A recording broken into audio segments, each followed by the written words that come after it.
¿Qué tal, amigos? Muy, pero muy bienvenidos. Esto es Verdad y Vida. Buenos días para todos, otra emisión de Verdad y Vida, este programa que les acerca la verdad de Dios. Y ahora les invitamos a pasar a nuestro living.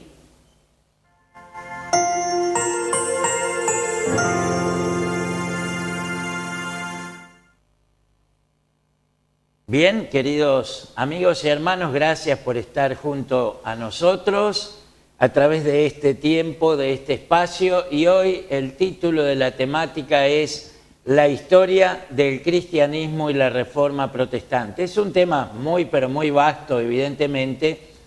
Podremos hablar los titulares y les prometo que unos días más adelante tendremos con nosotros una entrevista exclusiva al doctor Yatensi Bonilla, vicedirector del Seminario Ministerial Sudamericano desde Quito, Ecuador, quien es experto en estos temas, doctor en Biblia precisamente, y nos va a estar un poco ampliando este tema, profundizando más bien en el mismo, y creo que va a dar para más de un programa, porque el conocimiento es muy vasto y la historia también lo es. Entonces, bueno, y contarles que para mí va a ser un privilegio porque lo tuve como profesor, van a ver la magnitud de esta persona también, lo tuve como profesor en mi maestría, así que para mí también va a ser un gusto y un privilegio.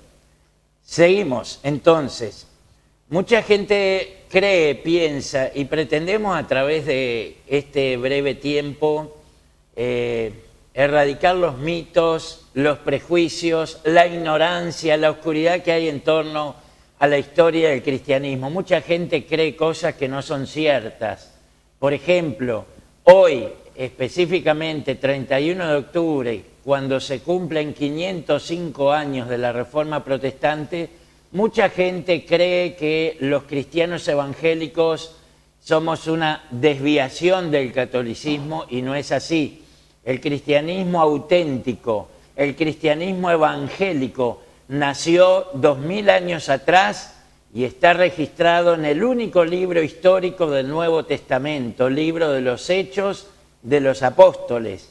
Este libro registra el nacimiento de la Iglesia del Señor. Esta iglesia que había sido vaticinada, profetizada, anunciada por el propio Jesucristo. Y dice así la palabra de Jesús en Mateo 16:15. ¿Ustedes quién dicen que soy yo?, le pregunta Jesús a sus discípulos.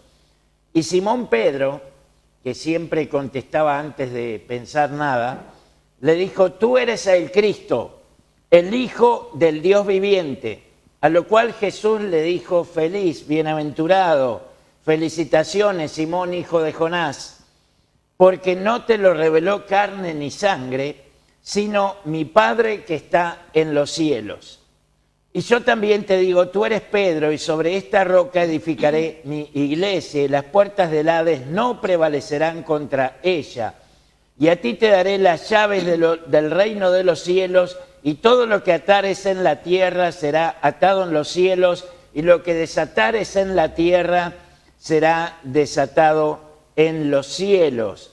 Concretamente, cuando llega el día de Pentecostés, se cumple la profecía y empieza a nacer la iglesia cristiana evangélica, lo cual llamamos la iglesia primitiva.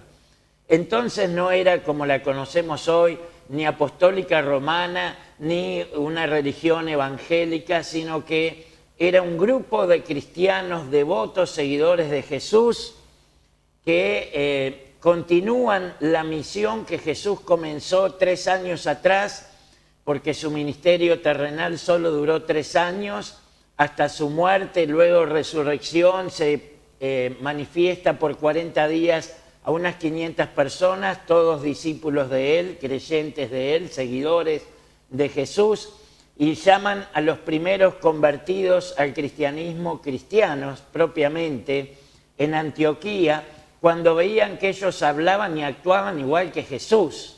Por eso le dicen cristianos. Pero no, Jesús nunca vino a fundar una religión. Jesús no vino a traer un dogma o una doctrina con lo cual cristianizar al mundo de manera obligatoria, no, Jesús vino a mostrar su amor.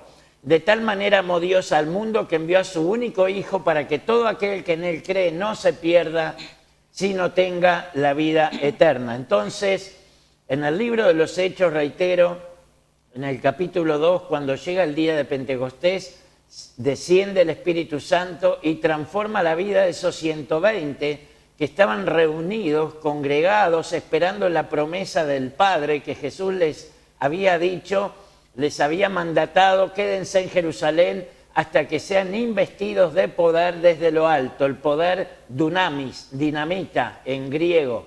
Entonces, cuando Jesús le dice al apóstol Pedro: tú eres Pedro y sobre esta roca, y le dice: eres feliz, bienaventurado, porque esta revelación que tuviste no fue dada por una persona humana, sino fue directamente entregada por el Padre que está en los cielos. Mucha gente interpreta incorrectamente estas palabras de Jesús y le atribuyen a Pedro una autoridad, por eso de ahí viene la autoridad del Papa, y muchos creen que Pedro fue el primer Papa, y no es así. Pedro fue un hombre de carne y hueso como cualquiera, era un pescador, un hombre de poco estudio, de poca letra, no así, por ejemplo, el apóstol Juan o de pronto Lucas, que era médico griego. Entonces, el apóstol Pedro era un hombre bastante arrebatado de carácter, que muchas veces actuaba o hablaba sin pensar lo que decía, y que le prometió fidelidad a Jesús, sin embargo lo negó 3 veces antes que el gallo cantara, como Jesús le había profetizado. Entonces, la revelación que tuvo Pedro es donde Jesús edificaría su iglesia, no sobre la persona de Pedro, porque tendría que ser muy sonso alguien para edificar una iglesia que iba a trascender las edades, que iba a trascender los siglos y los milenios, sobre una persona que días después lo iba a negar, que iba a decir que no lo conocía y que no tenía nada que ver con Jesús. Evidentemente que Jesús estaba diciendo y anunciando al mundo: voy a construir mi iglesia contra la cual las puertas del infierno no prevalecerán. La voy a construir no sobre Pedro, sino sobre la revelación que tuvo Pedro, que fue dada por Dios Padre, no por hombres, no por carne y sangre. Quede claro, la iglesia fue construida y edificada sobre la revelación de Jesucristo que tuvo Pedro. Está claro, ¿no? Me expresé bien, lo expliqué bien. Claro, lo que sucede es como hoy en día, ¿no? Nos cuesta entender aquello que no podemos ver. Entonces siempre tratamos de darle un sentido a través de una persona, de una iglesia, cuando Jesucristo es el sentido mismo, es el poder y es la verdad. Y en aquel entonces pasaba lo mismo, ¿no? El decirles que la iglesia iba a ser edificada sobre Jesucristo, como está todavía edificada y sigue edificada, era un poco en la mente humana poder entenderla, lo cual costó, y a algunos hoy en día también cuesta, Freddy, por eso. Bueno, vamos a dar lectura a algunos puntos importantes. Lo traje anotado para que no me olvide de nada. La historia del cristianismo es la historia de la civilización occidental. Por eso muchas reglas y leyes en Occidente se fundamentaron en la historia, o más bien en la tradición, como siempre decimos, judeo-cristiana. De ahí los derechos humanos fueron dados por Dios, no es que fueron creados por un partido político, eso es cuento chino. En realidad los derechos humanos fueron dados por Dios, el creador de la raza humana, del ser humano. Entonces el arte, el idioma, la política, las leyes, la vida familiar, las fechas del calendario, la música, la manera misma en que pensamos, todo ha sido influenciado por el cristianismo en estos 2 últimos milenios. De ahí la importancia de conocer la historia de la iglesia, pero la historia verdadera. Esta entonces nació en Pentecostés. La palabra iglesia viene de eclesia, que es un término griego que significa asamblea. Entonces, el hecho histórico está registrado en el capítulo 2 del libro de Hechos de los Apóstoles. Versículo 1, ahí está la historia de cómo vino el Espíritu Santo y transformó la vida de los primeros creyentes. y luego que Pedro recibe el Espíritu Santo, se pone en pie y predica públicamente y 3.000 personas responden al llamado de ese mensaje que entregó Pedro. Los primeros cristianos fueron judíos o prosélitos del judaísmo y la iglesia estaba centrada en Jerusalén.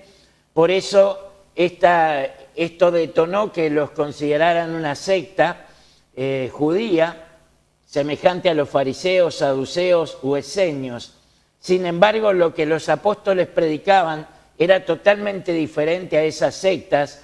Para ellos Jesús era el Mesías judío, el rey ungido, quien había venido a cumplir la ley, no para abrogarla, sino para cumplirla. Eso dijo el propio Jesús y anunció que la sangre que iba a derramar en la cruz era una señal del nuevo pacto, por muchos sería derramada, y los primeros eran pertenecientes a El Camino, así se denominaba el grupo de creyentes. Inicialmente eran El Camino.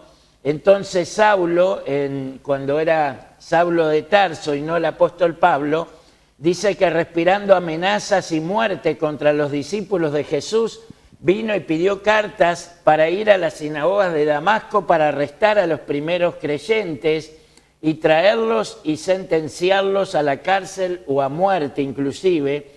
Entonces podemos afirmar que el cristianismo emerge del judaísmo.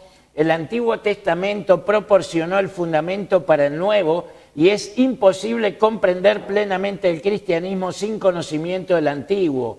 Mateo y Hebreos nos ilustran sobre la importancia de esto. El Antiguo Testamento explica la necesidad del Mesías, narra la historia del pueblo de Israel, de dónde vendría Jesús, y profetiza la llegada del Mesías.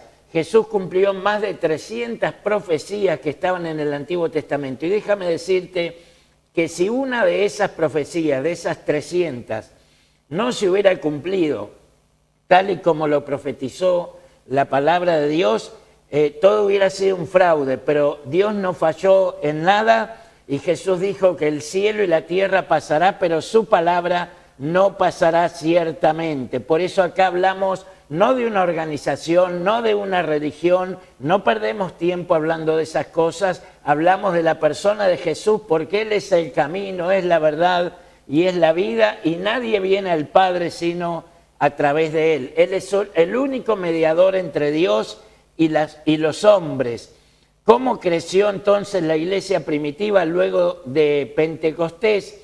Las puertas se abrieron a los no judíos, es decir, los gentiles, que nos incluye a nosotros, todos los occidentales, y Felipe predicó a los samaritanos. Esto está registrado en el capítulo 8 del libro de los Hechos. Todos fueron esparcidos por todas partes e iban anunciando el evangelio, y Felipe les habló en Samaria, predicando a Cristo, y la gente escuchaba atentamente lo que decía Felipe, y escuchaban, oían, y veían las señales que él hacía en los enfermos eran sanados, los endemoniados eran liberados, y entonces estas eran señales que Jesús había dicho que ocurrirían como consecuencia o resultado de predicar el Evangelio de Jesucristo y de creer en su persona. Luego en Hechos 10, 19 está el registro histórico de cuando Pedro fue enviado por el Espíritu Santo a la casa de Cornelio. 3 hombres le buscaron, Dios sincronizó ese encuentro entre Cornelio, que era un centurión del ejército de Roma, y Pedro, que era un discípulo que recién estaba empezando su ministerio. Entonces Dios le dice que vaya con estos hombres, y cuando llega, sale Cornelio a recibirle y se postra a sus pies para adorarle. Sepan, señores, que Pedro en ese momento le levantó y le dijo: levántate porque yo soy hombre igual que tú. Eso quiere decir que ningún hombre, por santo que haya sido, merece nuestra adoración y nuestra veneración. Sépalo, señor, señora, toda veneración y adoración a persona alguna fuera de Dios, de Jesús y del Espíritu Santo es idolatría. Lo era hace 2000 años atrás y lo sigue siendo en el año 2022. Alabado sea el nombre de Jesús. Entonces Dios ungió y esto es una verdad teológica, histórica y fundamental del cristianismo. Dios ungió, versículo 38 del capítulo 10, con el Espíritu Santo y con poder a Jesús de Nazaret, y éste anduvo haciendo bienes y sanando a todos los oprimidos por el diablo, porque Dios estaba con él. Y nosotros somos testigos de las cosas que Jesús hizo en la tierra de Judea, en Jerusalén, a quien mataron colgándole en un madero, pero a este Dios lo levantó de los muertos e hizo que se manifestase, no a todo el pueblo, sino a los testigos que Dios había ordenado de antemano. Y mientras Pedro hablaba estas palabras, el Espíritu Santo cayó sobre todos aquellos discípulos que oían el discurso. Siempre el Espíritu Santo va a confirmar con señales sobrenaturales la predicación de la palabra de Dios y de su santo evangelio. Ahora sí pasamos entonces, y cabe destacar lo último de este hecho histórico. Sabés que en los primeros 240 años, los primeros cristianos fueron perseguidos por Roma. Los primeros cristianos, por 2 siglos y medio casi, fueron perseguidos por el Imperio de Roma, a veces al azar, otras veces por órdenes de gobierno.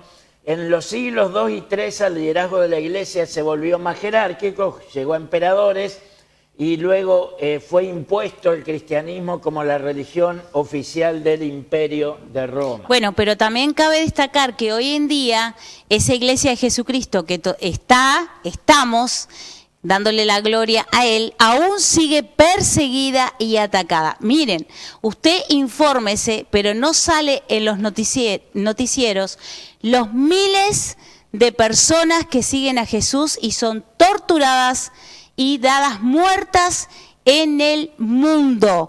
Tenemos personas, hijos de Dios muy valientes que salen a hacer misiones a diferentes países donde muchos de ellos no se les permite hablar de Jesucristo. Les está prohibido, pero igualmente por la fe y el amor que tienen hacia Jesús y hacia que las personas puedan recibir esa bendición, salen a predicar. Salen a predicar de una u otra manera porque Dios también les da las estrategias. Y muchos de ellos son encontrados con una Biblia, las cuales las Biblias se las quema y a ellos se le tortura. Sepa, infórmese, porque eso está sucediendo en este siglo XXI. Pero hay muchos que promueven eso y miran para el costado, esa misma gente habla de derechos humanos y critica a los gobiernos que de alguna manera imponen reglas conservadoras, pero cuando los cristianos son torturados, encarcelados y asesinados, mutis, boquita con llave, no dicen nada porque es a propósito, les conviene que esto suceda, pero señores, Dios está en control de todas las cosas. Y ahora vamos a un pequeño video para hablar sobre la reforma. Valentín, por favor, el video.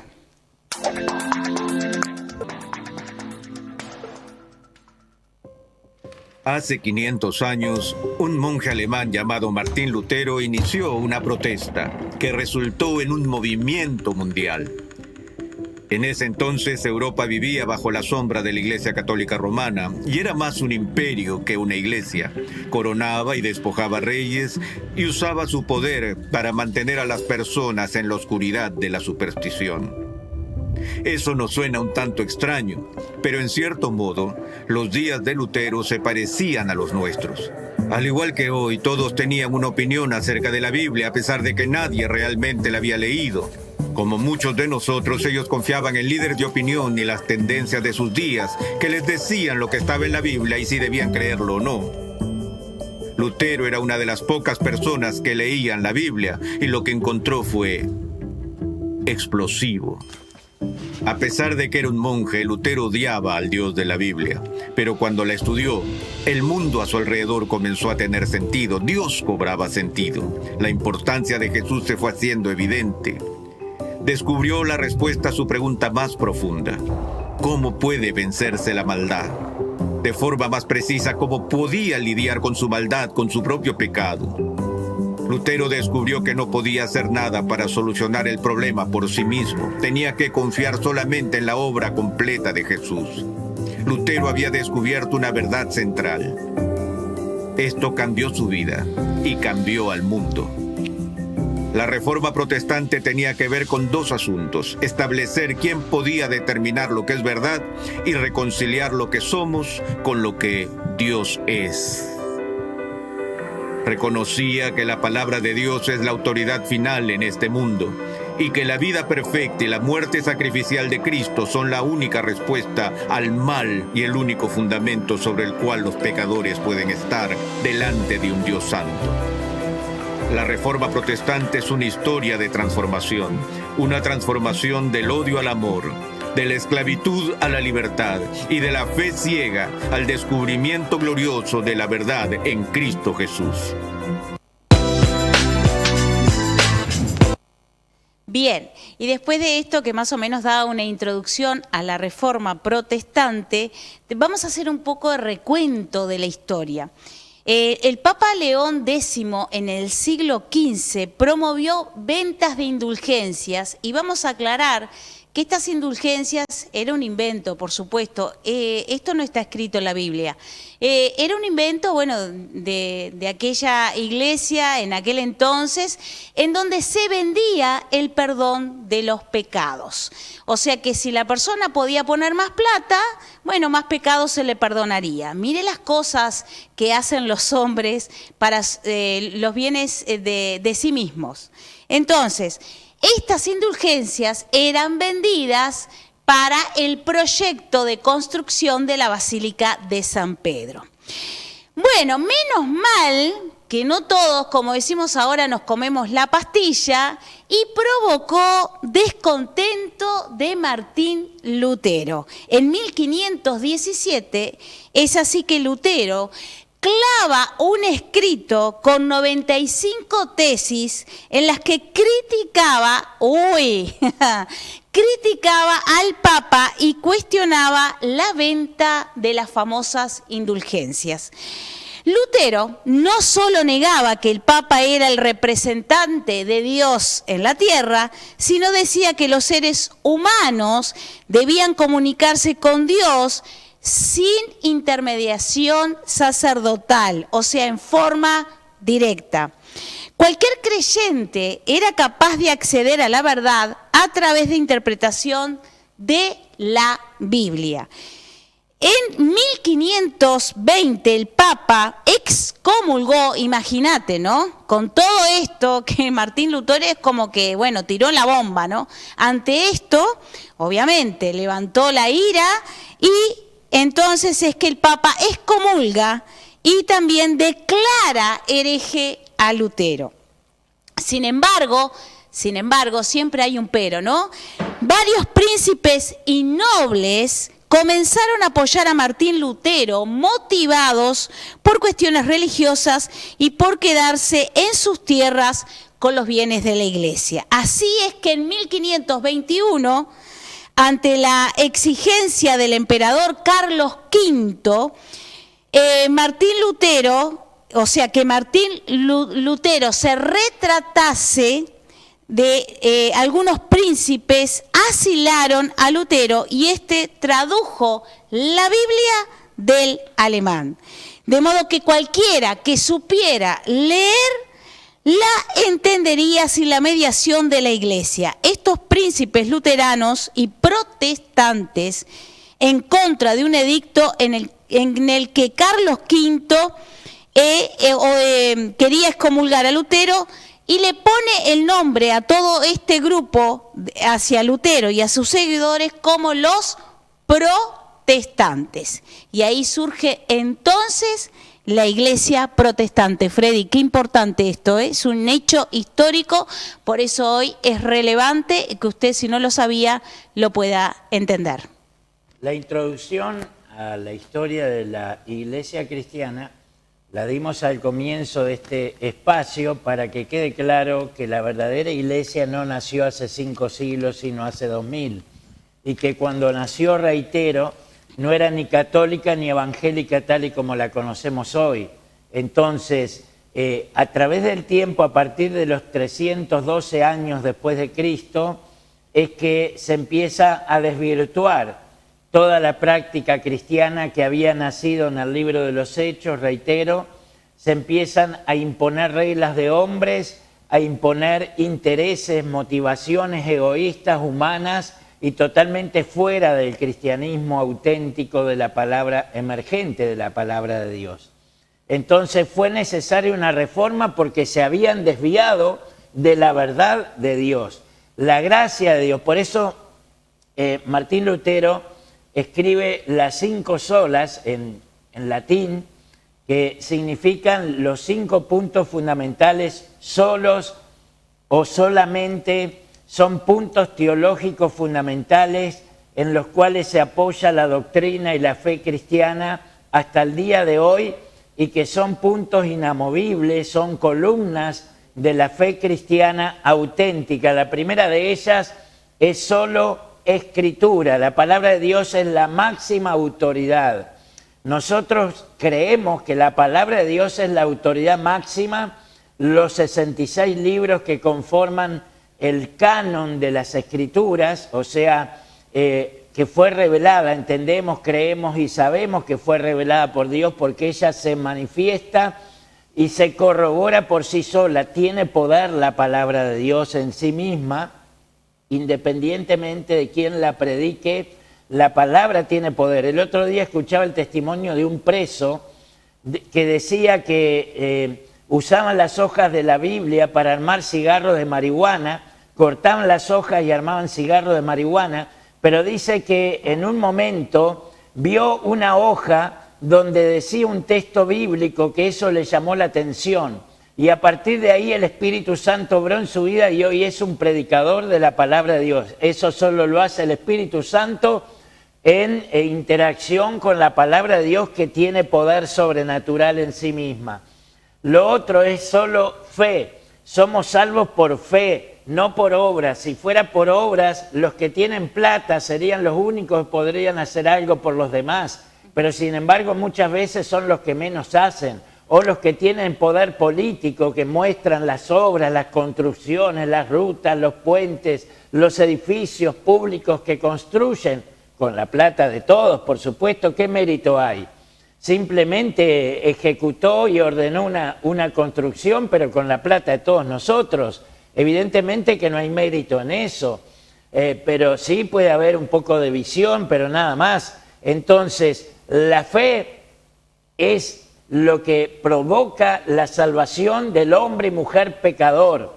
Es decir, no son las obras, no es por lo que yo haga o deje de hacer, es por aceptar la obra salvífica que Jesús realizó en la cruz del Calvario, creer en su persona, creer que Él murió y resucitó. La fe detona la salvación personal en cada individuo. Solo por gracia, la salvación es un don, es un regalo de Dios, tal y como lo dice San Juan 3:16, de tal manera amó Dios al mundo que envió a su único Hijo para que todo aquel que en Él cree no se pierda, sino que tenga la vida eterna. Entonces, solo Cristo, la salvación se encuentra solamente en Cristo Jesús. Él es el único medio e intermediario para llegar al Padre. No hay intermediarias, ni hay intermediarios, solo la persona de Jesús. Un solo Dios y un solo mediador entre Dios y los hombres, solo Cristo. Y por último, solo a Dios la gloria. Todo lo que hacemos, todo lo que decimos, siempre debe estar enfocado en darle la gloria al único que la merece, el Dios creador, Jehová Dios de los ejércitos, a Jesucristo, el Hijo del Dios viviente, y al Espíritu Santo, que es parte de la tercera persona de la Santísima Trinidad. Dios existe eternamente en 3 personas y la gloria siempre es para Él. Y bueno, de agradecer a todos aquellos que de una u otra manera durante el día, porque sabemos que no todos en esta hora les hace posible poder vernos, pero sí, luego lo ven porque esto queda colgado. Así que, sí. Anuncia que se suscriban al canal de YouTube, sí, que lleva el mismo nombre. Exactamente, esto queda colgado a través del canal de YouTube. Usted va a YouTube y busca Verdad y Vida, ahí se suscribe y pone la campanita para que le lleguen las notificaciones y así usted todos los días tendrá entonces este programa a su alcance en su casa, en el horario, el tiempo, el día que usted pueda. Pero de una u otra manera, hoy había gente de Arbolito. Un saludo especial para toda aquella ciudad tan hermosa y tan linda de nuestro departamento, y también se ha sumado 33, Nueva Palmira, y tenemos también gente del exterior, de Montevideo también nos saludaron. Muchísimas gracias, del exterior, Nueva York, tenemos desde Panamá, tenemos desde Los Ángeles, California, desde Irlanda, desde Inglaterra, así que muchas gracias porque esto cada vez va teniendo mayor alcance. Esto es un programa internacional y en breve vamos a tener entrevistas de amigos muy destacados a nivel internacional que vamos a estar preguntando acerca de diversos temas de interés general, y ustedes van a ver el contenido que este programa va a poner a su disposición. Se nos fue el tiempo, no las ganas de seguir hablando de Dios y de Jesucristo. Les amamos y les deseamos muchas, pero muchas bendiciones, y nos veremos, Dios mediante, mañana en una nueva edición de Verdad y Vida. Sí, muchísimas gracias, que Dios le bendiga en este día y recuerde que Jesús es la verdad.